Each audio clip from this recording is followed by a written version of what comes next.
Some men teach with words. Grandfathers teach with presence.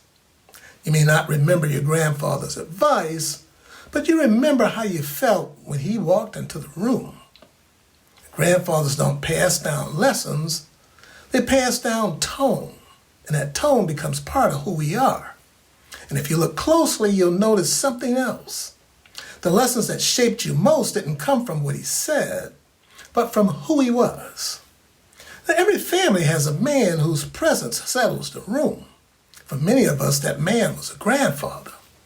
There's a moment in every family when a child looks at a grandfather and realizes something quietly profound. This man isn't trying to teach me anything, and yet I'm learning everything. Grandfathers shape us differently than fathers do. Fathers are in the trenches, raising, correcting, guiding, and providing. But grandfathers, they stand at a distance that gives them perspective and a closeness that gives them tenderness. This episode is about that gift, the legacy that doesn't come through lectures, but through presence. Now, there's the legacy of steadiness. When you think of your grandfather, you may not recall specific conversations, but you remember the feeling of him. Maybe it was the way he sat in his chair. Maybe it was the way he walked slowly but deliberately. Maybe it was the way he listened without rushing you.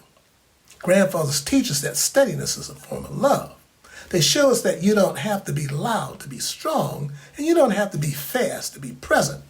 You don't have to be perfect to be dependable. Their steadiness becomes a blueprint for emotional safety. Number 2, they leave the legacy of ritual. Grandfathers often pass down rituals not through instruction, but through repetition.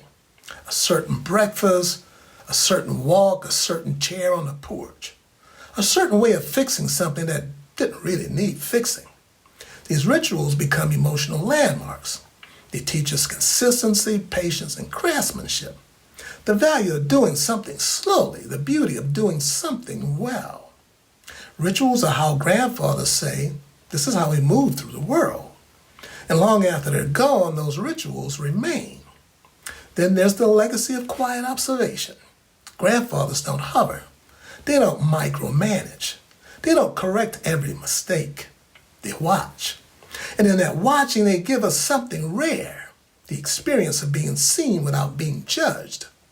A grandfather's gaze says, I've lived long enough to know you'll figure it out. That kind of confidence shapes a child's inner voice.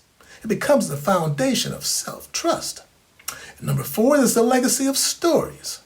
Stories that carry identity. Grandfathers tell stories differently. They don't tell them to impress, they tell them to connect. Stories about where the family came from, what life used to be like, the mistakes they made, the things they learned too late, the people they loved, and the moments that changed them. These stories become emotional inheritance. They give us context and they give us belonging. They give us a sense of continuity, that we're part of something larger than ourselves. Number 5, they give us the legacy of gentle authority. A grandfather's authority is different from a father's. It's not rooted in responsibility, it's rooted in perspective. He's lived long enough to know what matters and what doesn't. He's seen enough to know when to speak and when to stay silent. He's wise enough to know that most lessons don't need to be taught. They need to be lived. This gentle authority becomes a model for how we lead others later in life. Then there's the legacy of presence after they're gone. Here's the part that surprises us. Grandfathers often become more influential after they're gone.